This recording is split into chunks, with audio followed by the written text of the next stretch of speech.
Anarcho-Objectivism is a contradiction in terms.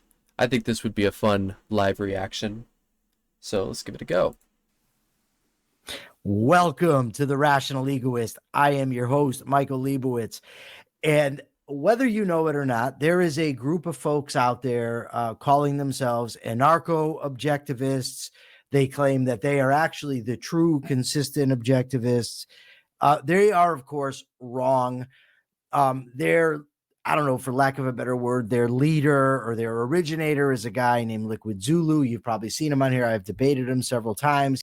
To clarify the origin of anarcho-objectivism, you can find its origin in Roy Childs, who was a Randian, who then converted to the Rothbardian cause and basically held the two simultaneously, which was objectivism and Rothbardian-style anarchism, which then, that was around 1969, and then very soon after, you have a couple others. You have J. Michael Oliver, and you also have Linda and Morrison Tannenhill, which they also produced the first anarcho-objectivist literature, which is The Market for Liberty, and I have that as a physical hard copy on my bookshelf.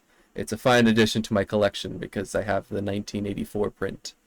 So that's a little, and then basically, as far as I know, it kind of went dead after that until it was revived by what he mentioned, Liquid Zulu, here on YouTube. But anyways, I digress. Let's just continue. He recently had a debate with comic Dave Smith.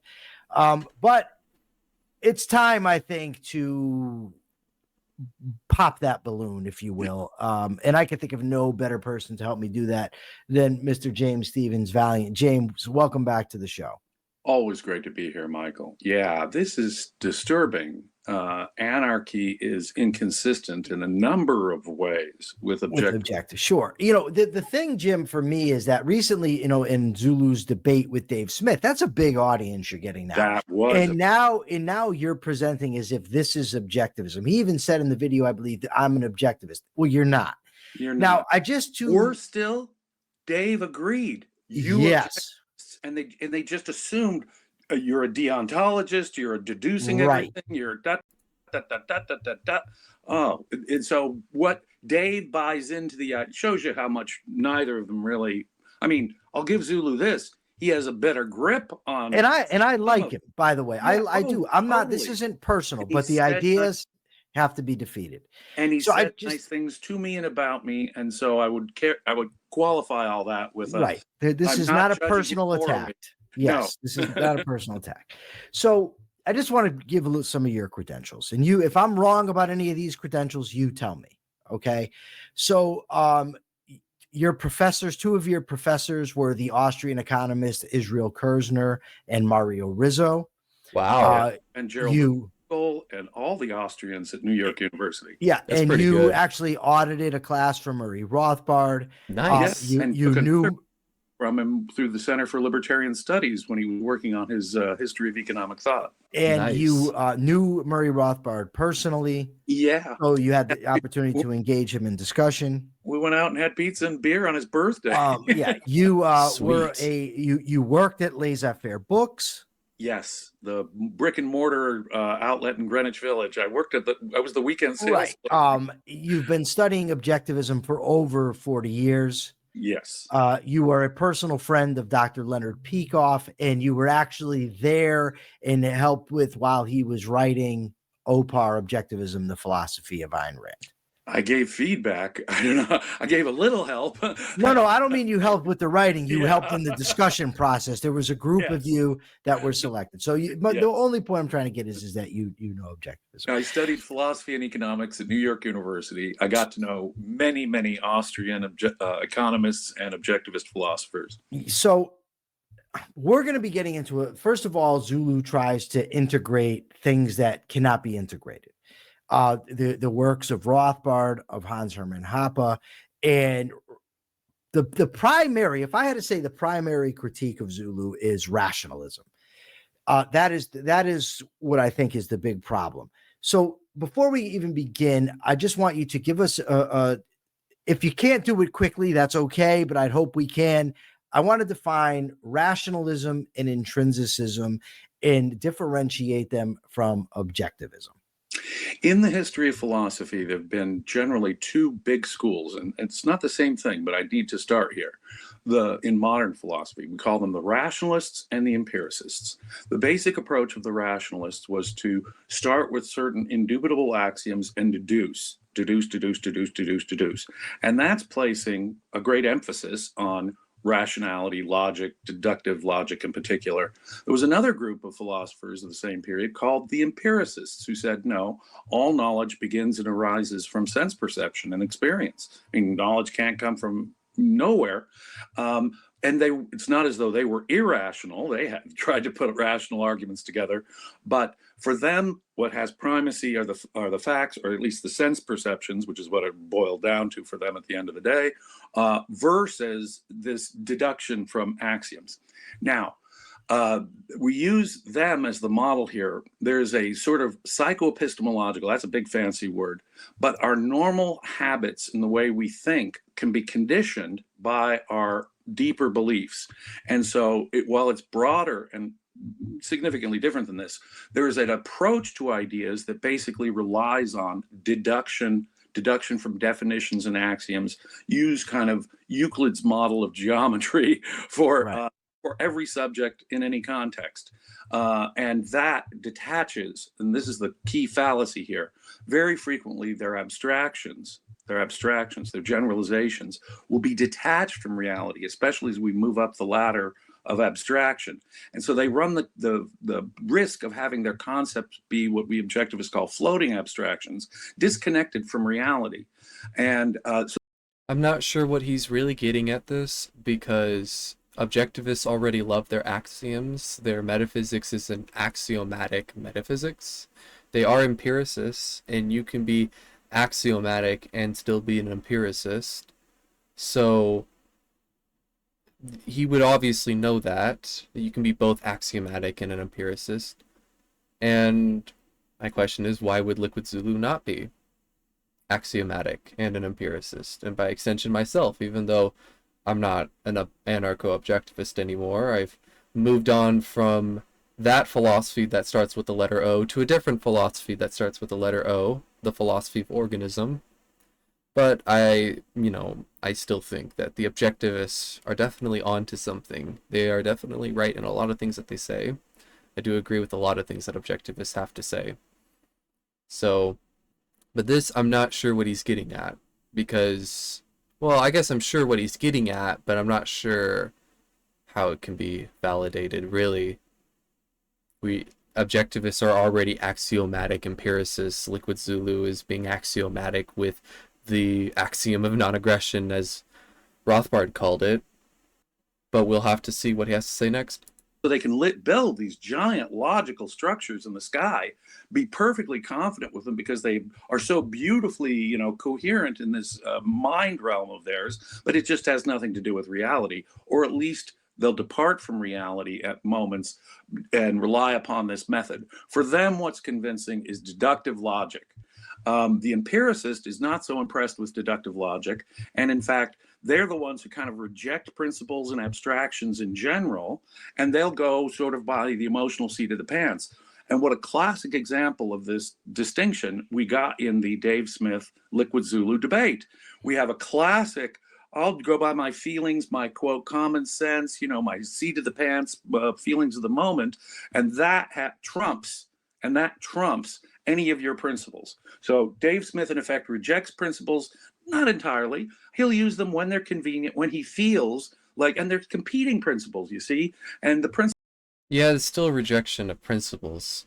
Principles themselves are kind of loosey-goosey, and we don't need to really integrate our consciousness at all. By the way, that debate was a fucking shit show. All I will say is that the live chat during the debate on Liquid Zulu's live stream was bullying the shit out of him, out of Liquid Zulu. His own chat was roasting him the entire time. It was really funny. versus this intrinsicist, Liquid Zulu, who's saying, no, you have to bite the bullet. And if the whole, my kids and my family get killed, I'm still going to be true to my principle, Right. regardless of context. Boy, what a classic example of rationalism versus empiricism. Now, so, go ahead.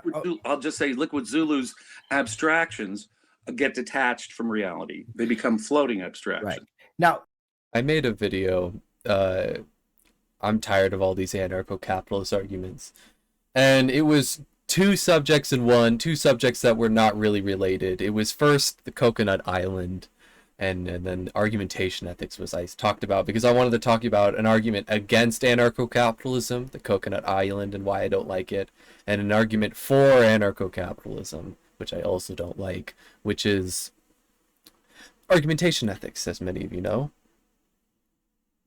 Well, what I didn't like about Coconut Island, or to steal a penny to save the world, one of those scenarios, what I don't like about it is that you can always reducto ad absurdum anything. The thing is that you can always construct a hypothetical where no one wins, where something goes wrong. You can also present different degrees of bad choices. You got two bad choices. One is obviously like, oh god, I really don't want that. And the other one is like, that one is not as bad. But they're all bad choices at the end of the day. And so you can construct a hypothetical from steal a penny or the world is destroyed to something like do a heinous act on children or something like that. The most horrific thing you can think of that shall not be spoken of. Or Tokyo gets nuked again. How about that? No, wait, Tokyo was never nuked. I'm so sorry. Nagasaki gets nuked again, or Hiroshima. How about that? You can notice that it takes such a small sin as stealing a penny, which if you really think about it, you can't really steal a penny because no one will give a fuck. That's also kind of like the thing, is that like, in order for this steal the penny to work, it would have to be someone who loves that penny more than the whole world, literally. And they don't even have to believe you. Like you could be like, give me the penny or the world is gonna blow up. And they're like, no, I will never give you this penny.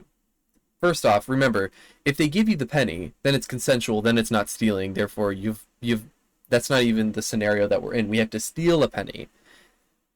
If some sort of like supernatural entity is gonna destroy Earth, if we don't give them a penny, we can just give them a penny, but we have to steal a penny, or we have to take it from someone else. But most likely, if you like steal a penny, someone's gonna be like, what happened? It's like, oh, I took a penny from you. It's like, oh, it's okay, you can have it. No one cares. It's a penny. So it'd have to be someone who is so hell-bent on this penny, right? And to them, that's a subjective value that they hold, right? Which, yeah, you could still say, I'm still going to steal a penny and save the world. And I think that's a completely rational answer. I'm not going to really, like, belittle you for answering such a thing. I still think that Liquid Zulu is right at the end of the day. But it's not about absolutism. It's about being principled. And we must remember that whatever principle that we choose, you could reducto ad absurdum all day. You can make a scenario where no one wins and everyone loses. Steal a penny? Okay. What about we amped it up? Steal $1. Steal $100. Steal $1,000. $1 million. Harm children. Genocide. What lengths will you go to save the entire universe? What will you do? Where would you cut it off? I mean, that's a subjective value that you have to come up. That's a decision for yourself. But there is a principle. Thou shalt not steal. Although it's not a commandment, of course, we shall remember. Now, thou shalt not steal is a commandment. And the difference between a commandment and a principle, like the non-aggression axiom, is that a commandment, it is decreed into existence as a wish, which is what the Abrahamic God does. And we can immediately rule that out as a primacy of consciousness fallacy. While the alternative, a principle, a property of human nature, that we are all moral agents, and therefore we all deserve these basic rights, such as voluntary association and disassociation, which stealing is not that. We must grant that to every human being, as we are all metaphysically equal, endowed with reason. Therefore, the principle is not decreed like a commandment. It is a brute fact. It is a spiritual fact, a brute and spiritual fact. Anyways, let's move on. The appeal, and this happened to me. I've seen it. Leonard Peikoff says it happened to him. The appeal with rationalism is the logical structure and the certainty. Right? There's no breach. It's this, therefore this, therefore this, therefore this, and it's very enticing. It's like doing a mathematical chain, right? 6 times 6 is 36, times 3 is 108. And it all just sort of flows. Right. But what you just said is interesting to me, because when I read Understanding Objectivism, which was based on the lecture course given by Leonard Peikoff, he said rationalism is associated with intrinsicism. And I said, wow, that seems wrong to me, because I would think if you're saying intrinsic reality, that would be associated with empiricism. But actually, no, it comes to, because of the logical certainty, it's associated with an intrinsic nature of reality and of morality. So, for example, what Zulu calls the non-aggression principle, he is an absolute intrinsicist about. It stands out of context. It doesn't have a context that conditions it. Yes, don't get too far ahead of us, though. And whatever the ramifications are, we just have to bite the bullet and live with it. Right. That is the hallmark of an intrinsicist. Yes. But something, there's something, they both kind of are two sides of the same coin. So that when the subjectivist takes on any principles, he kind of has to be an intrinsicist about it too, as Dave Smith was. And to some extent, if he's confronting reality, there'll come a point where the intrinsicist like Zulu will say, oh, well, that's just application. That's just details, and we can never anticipate that. Let the details fall where they may. That's classic subjectivism. So at the end of the day, the intrinsicist will sometimes be a subjectivist, and the subjectivist will sometimes be an intrinsicist. They go hand in hand. Just to maybe jump ahead a little bit, with the whole idea of biting bullets, as Zulu said, is so contrary to the objectivist ethics, which the purpose is to survive and thrive, not to bite bullets and die. Right? No. What? Really? Is that the takeaway from objectivism? Survive and quote unquote thrive? Really? Are we thriving here? No. No, it's just survival. Survival by any means. I shall steal from you. We don't even have to deal with a penny. We could be, how about a reasonable number? How about $10,000? Will you steal $10,000 from someone in order to save the world? Why ought that person really sacrifice that $10,000? And to the average listener, I get it. You would be like, yeah, we need to steal $10,000. I get it. There's a lot of high stakes. The entire world is at stake. But when you're coming from it from the objectivist perspective, it's all about selfishness. It's my $10,000. You can't tax me. It's my $10,000. So you're being a selfless survivor, Mike. You're being a selfless survivor, James. You're telling people that others ought sacrifice to you, even little tiny sacrifices, like stealing a penny. Like a penny is a really tiny sacrifice. It is an extremely small sacrifice. But I guess you guys are the kind of objectivists who don't mind really small sacrifices. Sacrifices are bad, but if it's at this amount, it's okay. That's what I'm getting from it. Again, you can reducto ad absurdum anything all day, every day. I don't really take reducto ad absurdums seriously unless if it's in good faith and good honesty and recognition that it's just a reducto ad absurdum. They are useful. They're useful constructs to play around with, and they discover truths. And I've discovered a lot of interesting things about the non-aggression principle based on really wacky scenarios you can come up with. I think it's like a fun, imaginative experiment you can play with. But at the end of the day, We're in fucking reality. You want to talk about context? Here's the context. What the non-aggression principle is meant for. It's meant for right now. It's meant for here. It's meant for what goes on. It's not meant for reductio ad absurdum. You want to talk about context? You're taking a real practical... I'm not talking about Liquid Zulu's idea of pragmatism here. I'm talking about real practicality. Principled practicality. You take a real practical principle that is meant for this real world and not meant for a hypothetical world where you have to steal a penny to save the world. It's not meant for that. I much rather deal with examples of like you have to steal a firearm to stop a mass shooting. That's such a much more realistic scenario. We can take that much more seriously and apply the principle there. But if you're going to make up a silly scenario, you're going to get a silly answer. It doesn't matter what principle it is. You're going to get a silly answer. And it's interesting to me because I actually had a discussion with someone earlier, and he said to me that I sounded like a consequentialist. And I said, well, objectivism is a consequentialist ethic. It's at an individual level for long-term. Is it a consequentialist ethic? I thought it was. I've always interpreted it as a virtue ethicist. Virtue ethic. I've always interpreted it as a virtue ethic. I've always viewed it as a set of virtues, a set of principles. Consequentialism has no principles, and deontology has commandments, no principles. The only position that has principles, aka virtues, goods, is the virtue ethicists and virtue ethics, that's what I thought we were. Survive. We, because I'm still a virtue ethicist, but despite not being an objectivist anymore. In flourishing. It's not deontological where you divorce ethics from consequences, but it's also not you just look at the consequences for the greatest happiness for the greatest number. That's it. Most of what we Yeah, Mike, what do we call that? It's called virtue ethics. All consequentialism will fall into the categories of utilitarianism and pragmatism, because at the end of the day, they are subjective standards. The utilitarian only adds for the greatest number.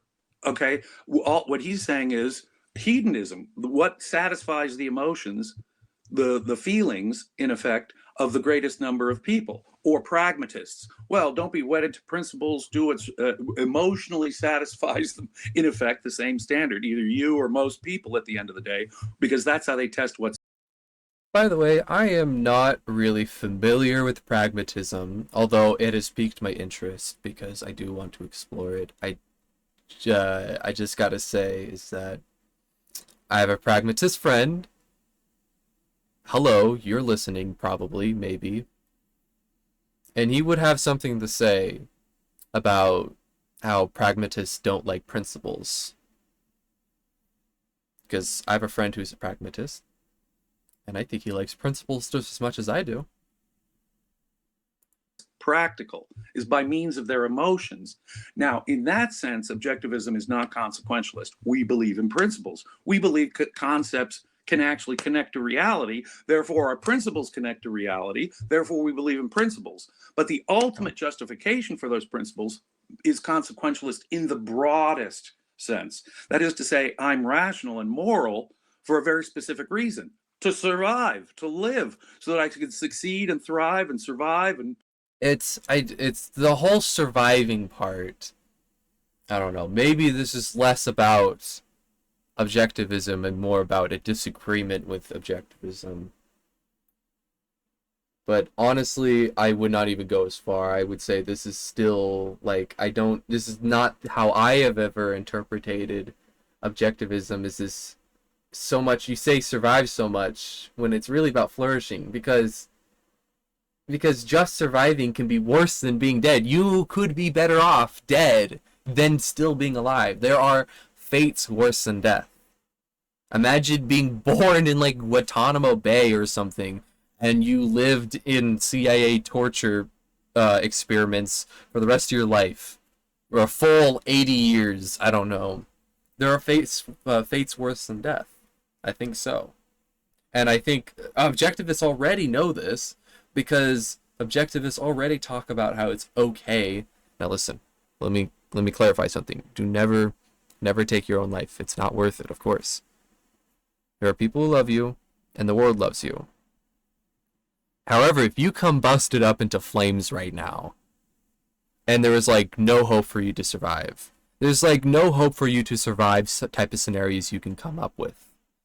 Extreme concentration camp, you know? Limbs blown off, you're on the battlefield, there's no medic in sight. There are, I would say, and I would agree with the objectivists, acceptable take yourself out moments, so to speak. Hopefully this does not violate YouTube in some way. Okay, in the broadest sense, let me put it this way. That is to say, in contrast to the deontological approach, what's so funny is that the so-called objectivist in the debate is embracing, in fact, being a deontologist. Yes. Now, the great philosopher of deontology is Immanuel Kant, Yeah. who Ayn Rand said that is the exact opposite, the farthest away from my conception of philosophy is deontology. Yeah. So if you're a deontological objectivist, right off the bat, you've got a big fat contradiction. There can be no such thing as a deontological objectivist, because in the broadest sense, it's, well, I'll use another fancy philosophical word, we are a teleological ethicists as objectivists, you see? Yes, which is, by the way, is square in the history of ethical philosophy. I mean, it's not like Ayn Rand just invented teleological ethics, and that's not what ethics is about. I mean, this goes back to the Greeks. All right. Yeah, Aristotle. Yeah. Yes. Virtue ethics. Now, the difference... So it just like basically everything they say does not really apply to Zulu. They've not really made a connection here. Not really. And by extension, by self, of course. Essentially what's going on here, and I'm sorry to be so brute about it, but what's really going on here is that people like me, or people like Liquid Zulu, are committed to their principles. And James and Michael are not. It's just that simple, really. That's just the truth of it. They just don't like reductio ad absurdums. They don't like the consequences of a reductio ad absurdum. And I don't know about Liquid Zulu, but for me, I just simply don't care. I'm not going to be in a scenario such as a steel penny, save the world. That's literally impossible. That cannot happen. It literally cannot happen. So why it's fun as mental masturbation, it's fun as intellectual exercise, but it's not serious. You want to make something more serious? The Coconut Island is way more serious because it can actually happen. That is a way much more serious scenario to deal with. And that's not even a bullet to bite. I mean, that sounded really gay to say. But even if you're not gay, just like go fish. Like go get something else. You don't need coconuts. Get something else. It's just so silly. It's just so silly. These like they want to construct these like James and Michael. They want to accept the fantastic scenarios that we come up with. Apply our real principles through it and be like, look at it. It's so silly. Your principle's so silly. It's not our principle that is so silly. It's the construction that is silly. And you made a silly construction. It's going to produce silly answers. No matter what principle you run it through. It's an irrational construction. There's full-on irrationality, like the penny. It doesn't... That cannot happen at all, so why are we entertaining with it? And then there's like different gradients of this. You got the Coconut Island, which is like, just go fish. That's another thing. It's a lower level of absurdity, but just go fish. Then you have something actual worth consideration, like Rothbard's lifeboat scenario. There's simply not, it's sinking ship. There's not enough people on the lifeboat. You cannot just push someone off the lifeboat. You're dying. Fuck your survival. Fuck this. I want to survive. This is what a lot of objectivists say. And maybe this is just a problem of objectivism and I just had a bad interpretation. But no, an ethic that allows you to survive no matter what is a bad ethic. Because that is necessarily an ethic that allows for crimes, such as pushing people off their spot on the lifeboat. It is not selfish, it is selfless. This is why I had this interpretation of objectivism, that it was not this barbaric and savage. We want to talk about dropping context. How can you even understand the context of what's going on without principles? Principles come first. Stolen concept fallacy, huh? Objectivism is neither rationalist nor empiricist. It's logic, but applied to experience. And fundamentally, objectivism is an inductive method, right? I want you to elaborate, but let me just say something. You know what? Maybe that really is true. You know what? Maybe that's valid. Maybe it really is an inductive method. Wait, no, wait, hold up. Hold the brakes here. I understand. Objectivism, objectivists love induction. So that's why I was getting hung up for a second. In fact, actually, I think they have a really respectable theory of induction. So, props to them for that. I like it a lot. However, this can't be true because your metaphysics is a metaphysics of axioms that you deduce from. You have a set of virtues, a set of principles. You have principle of honesty. You have all these principle of integrity. You get these different principles. I kind of forgot them all, but you can go find them out in The Virtue of Selfishness by Ayn Rand. And then you deduce what is the appropriate way to go forth in a hypothetical scenario or in a real scenario based on these principles or virtues. I'm sorry, I'm really just confused because you're saying things, in all honesty, you guys, Mike and James, saying things that, like, Liquid Zulu would agree with. These are not things he would disagree with. The fact of the matter is that you simply just don't like the non-aggression principle. All of your arguments are really just dressed up as a negative, emotive response to the non-aggression principle. And in typical objectivist canon, typical objectivist writings, all you got to say is that the initiation of force or threat of force is wrong. But that's it. You won't recognize that IP is fake and gay and stupid. You worship IP. You worship Israel. Like, of course these guys are not going to agree with Liquid Zulu. They don't even believe in the non-aggression principle at all. The non-aggression principle to them is just a convenient commodity. They don't accept it as a principle. They never have. They talked about it. John Galt talked about it.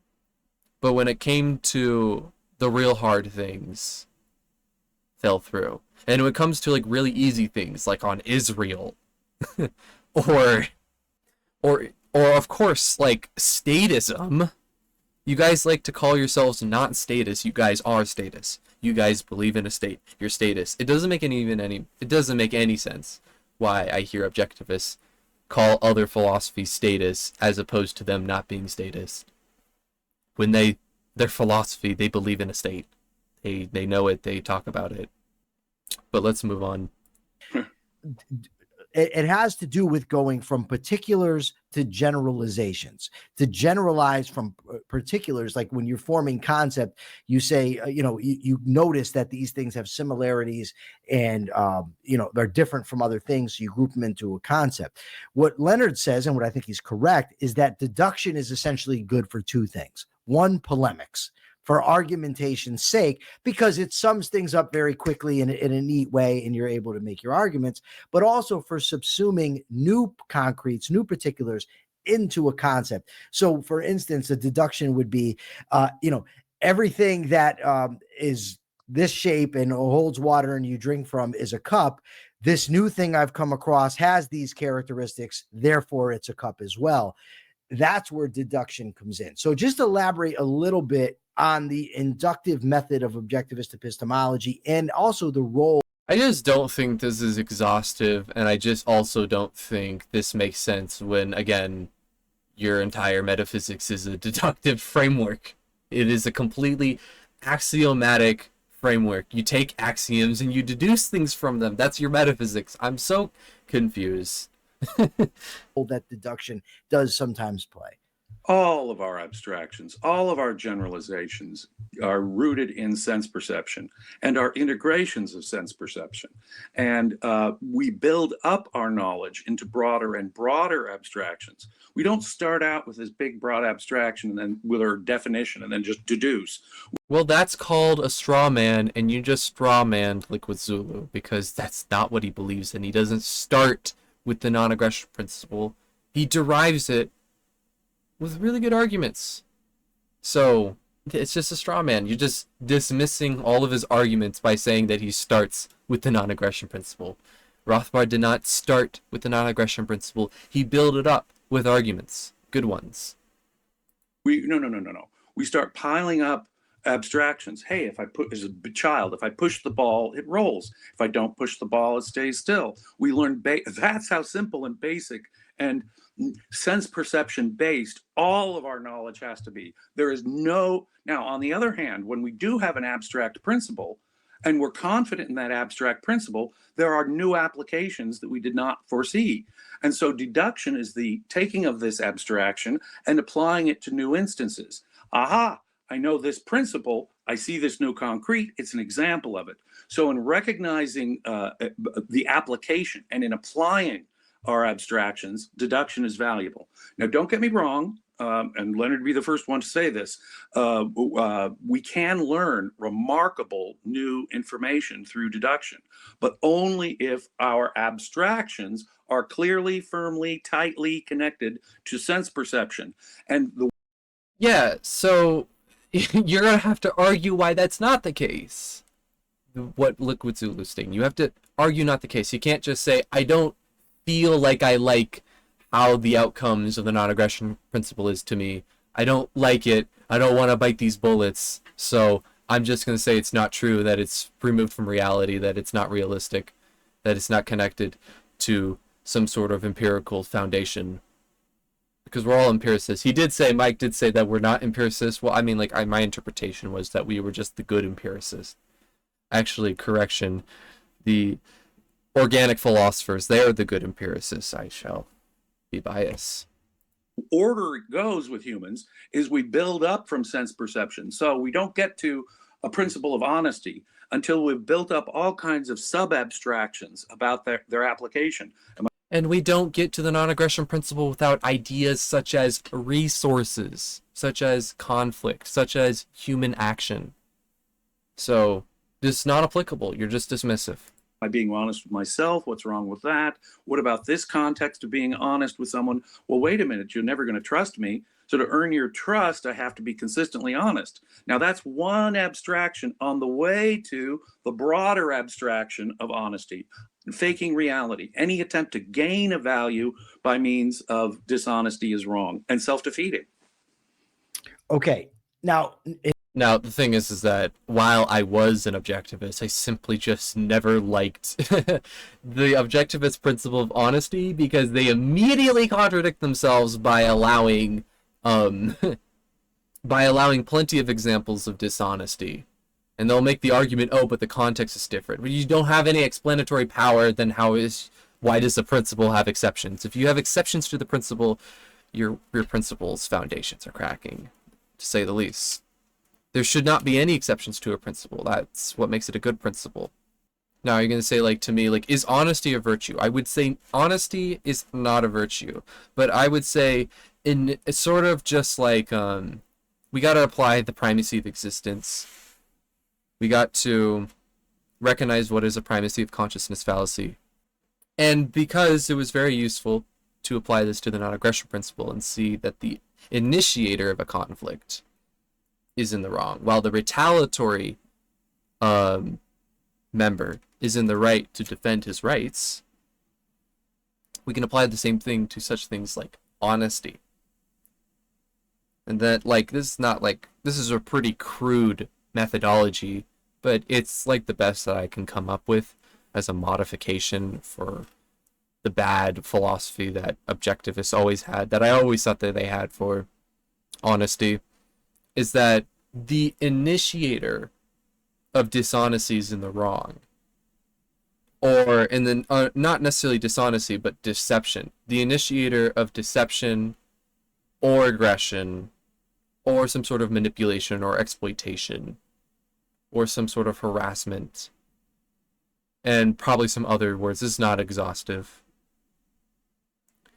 That then in response to defend your own rational values within proportion and proper retaliation, and then in the necessary means to lie, to defend yourself. I liked the example that Peikoff gave. He said that, like, if someone comes up with you and he's like an axe murderer, and he's like, I'm gonna murder your baby with an axe. Where's your baby? You're not gonna be like a Kantian, and you're gonna say, oh yeah, it's in my house, up the stairs, the room to the left, baby crib. Go whack him. No, you're gonna lie. You're gonna be like, I don't have a baby. Closes the door, slams the door, calls the police. That was completely fine to be dishonest. But as far as I remember, from what Peikoff said, that his excuse for it was the right context, which it was, but then he moved on. Correct me if I'm wrong. But because I was dissatisfied with that, I then was like, could I adopt the non-aggression principle into this example? That this guy, because what was going on, what made this context feel right that dishonesty was okay? Because there's an axe murderer, and he's initiating a conflict. So essentially the lie is retaliatory use.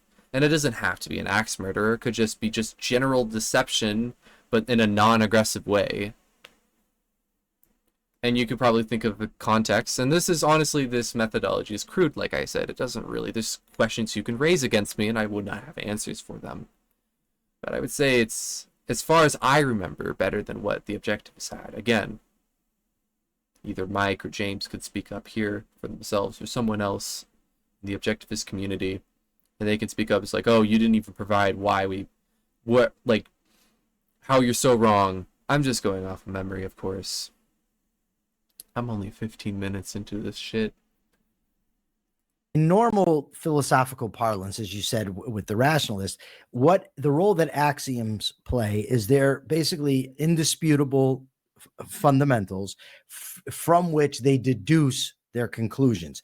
Now, this mistake happens in some people's understanding of objectivism because we do have axiomatic concepts.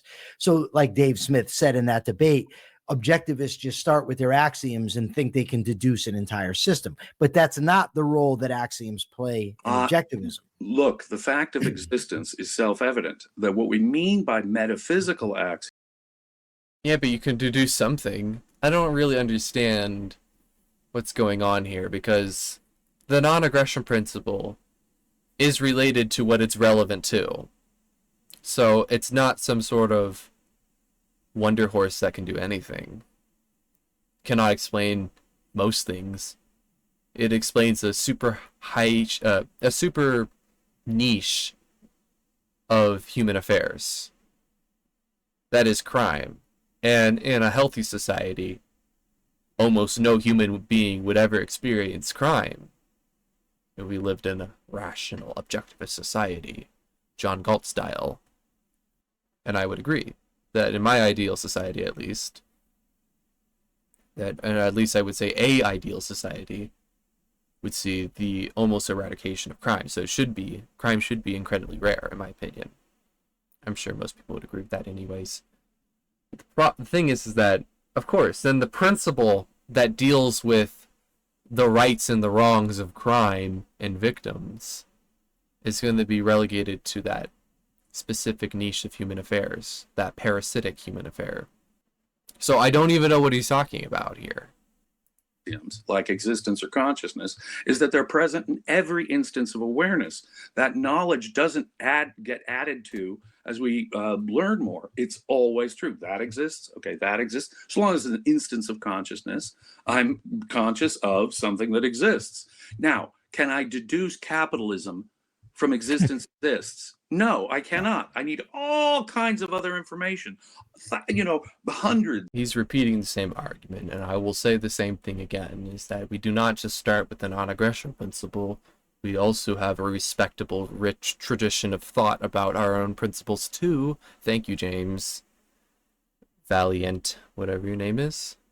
At least, I was going to say dozens, thousands, but And you know what? I don't even need to be saying this because you already know this. You should be able. You had lunch with Murray Rothbard, as you said. So why are you saying these things? If you had lunch with Murray Rothbard, you should know that we don't just start with the non-aggression principle and get whatever we want from it. So I'm not sure what you're saying, James. but the point is, I don't know how many it is, but we're going to need a whole mess, at least dozens and dozens of abstractions derived from experience and history, derived from my own experience, derived from my study of the facts, derived from history and economics, until I can finally reach the abstraction. In fact, the non-aggression principle, however you want, whatever you want to call it. Now, Ayn Rand talks about the evil of the initiation of force, but that is the big summary conclusion of a whole bunch of study of history, economics. By the time she gets there, there was this joke about a young objectivist who. And guess what she produced? A really bad proto-nap. A really crude proto-nap. All that effort for nothing. It pales in comparison to Rothbard's non-aggression axiom. Pales. For what takes a couple sentences for John Galt to say in his 3-hour speech took several books and a lifetime for Murray Rothbard to perfect. You got nothing on him. And you would know this, again, James, who had lunch with Murray Rothbard. She was studying with back around 1950, and he was an economist, and he said, well, okay, I get your argument why nationalization doesn't work in the coal industry, but what about the steel industry? Don't you think in principle? You think in principle. So once you get the idea about the coal industry, you should be able to apply it to new instances deductively. Yes. But we first get to the point where we see, no. It's the initiation of force that screwed up everything. Aha! And so now we get what's in common with all of these examples: the initiation of force. Yes. And now, importantly, initiation of force, unlike as we're going to see with Rothbard, it's not axiomatic that it's wrong. What it is, it's a downstream conclusion from an entire ethical system that Rand puts together. Okay. But it's not a full conclusion because there are exceptions. It is the initiation of force is wrong except for this, that, this, and that, and this, and that, and this, and that. Which is not a principle. It's more like a general guideline. Which is why you don't believe that the initiation of force is wrong. You believe it's probably wrong most of the time. That's what you believe in. That's what you should be saying. You should not be saying you believe the initiation of force is wrong. Because that's not true. That's my position, and that's Liquid Zulu's position. Your position is that it's generally wrong most of the time, except for these few examples where I just don't feel like it. It's not a principle at all. It's a guideline. Okay. So what the role of the axioms in objectivism, in essence, and you can correct me if I'm wrong, is it provides us with sure footing, right? It tells us that we have a foundation in reality that cannot be denied. Right. For any axiom, like the non-aggression axiom, it gives you a strong footing, because it's supposed to be that an axiom does not have exceptions. It's part of why it's called an axiom. So I'm not really feeling very sure when you say the initiation of force is wrong. I'm not really feeling sure. I can feel sure reading the text and be like, yeah, the initiation of force is wrong. And that means you really should not be mad at anyone who takes that literally. Like Liquid Zulu or I. The initiation force is wrong. The initiation of force is wrong. A is A. That's what you guys like to say. So I don't really feel very secure or comfortable or sure in what you say when you say that the initiation of force is wrong. Because you guys already admit there's plenty of exceptions. So I feel not very sure. You have something inherently crude and not robust. You may not like the bullets to bite, but at least Zulu is biting bullets. You guys don't have a principle of justice. You have a guideline.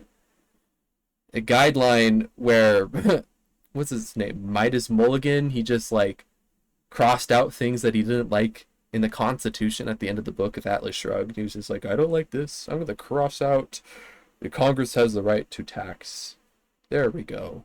There's fixed. You guys don't have a theory of justice.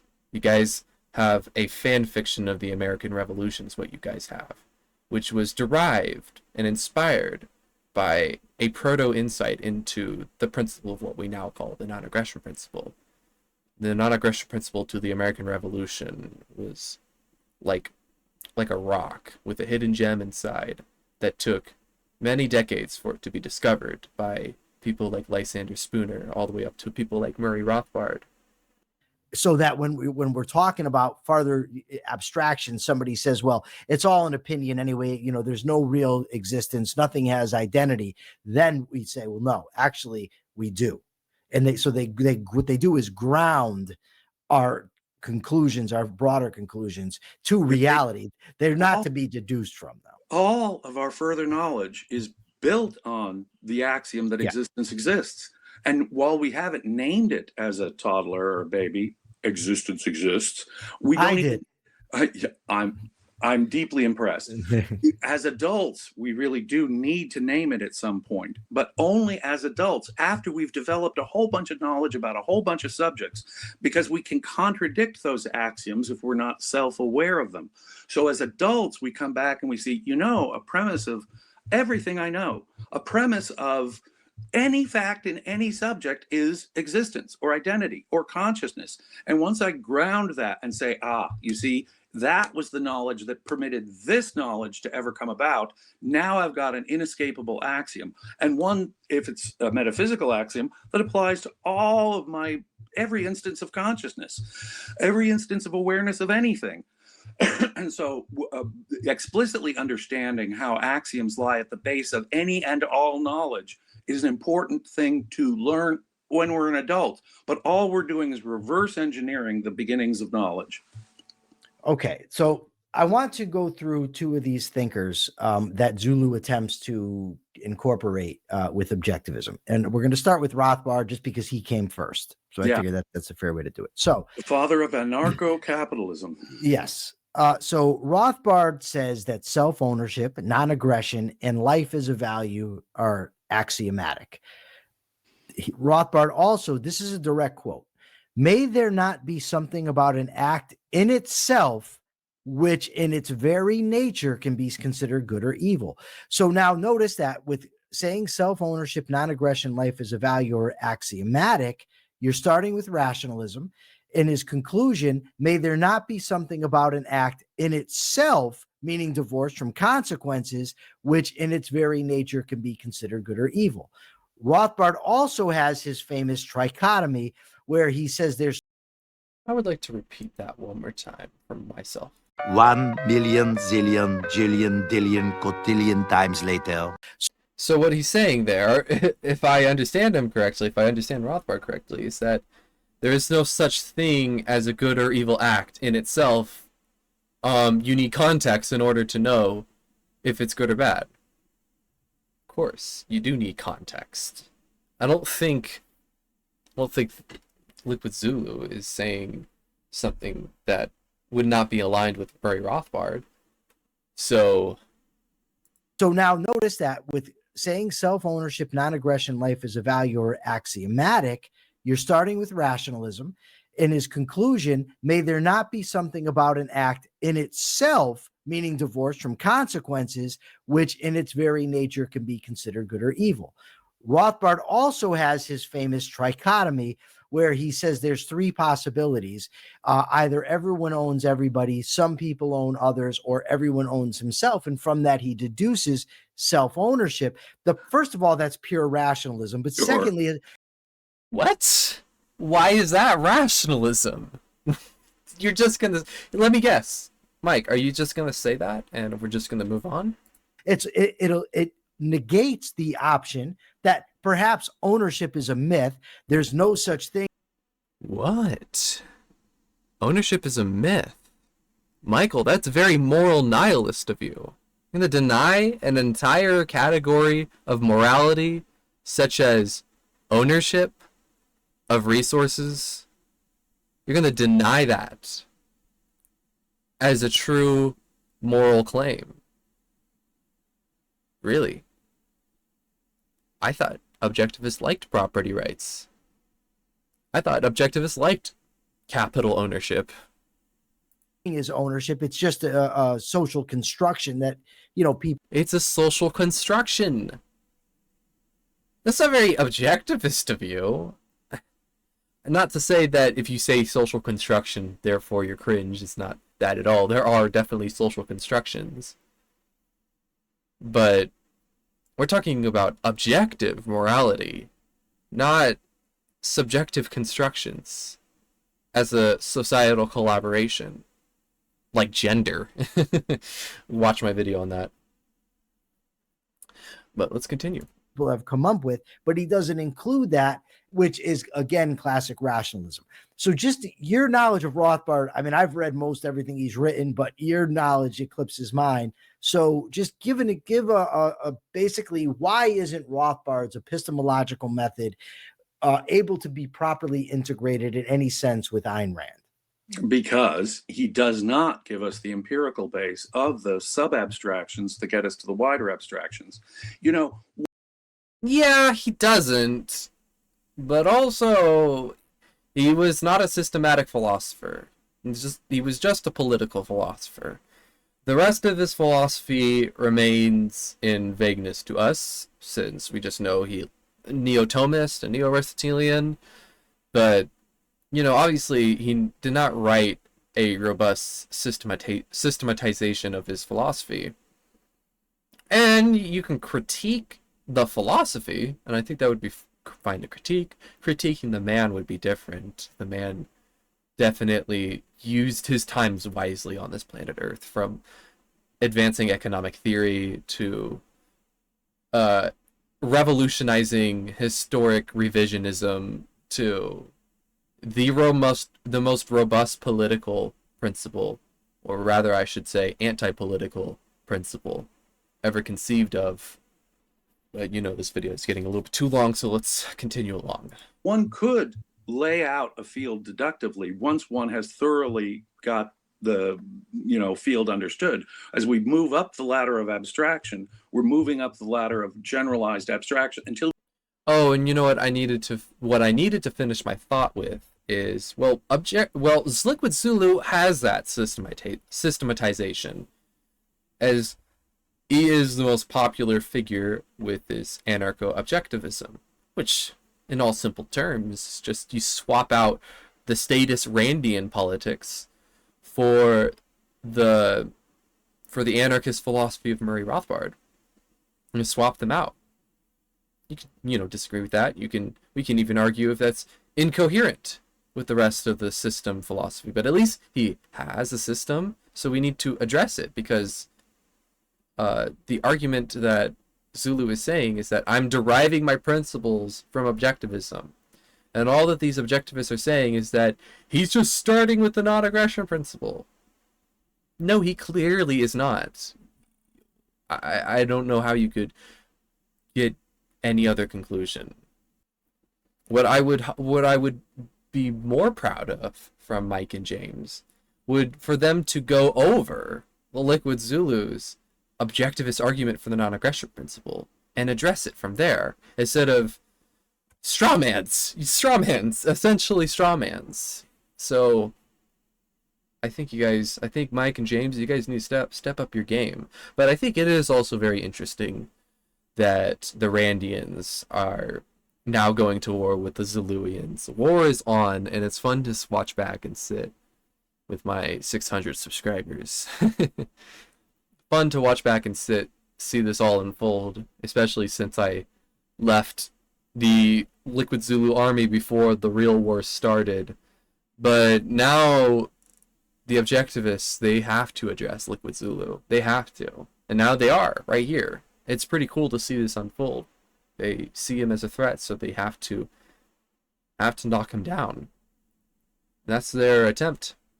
We'll see how successful it is.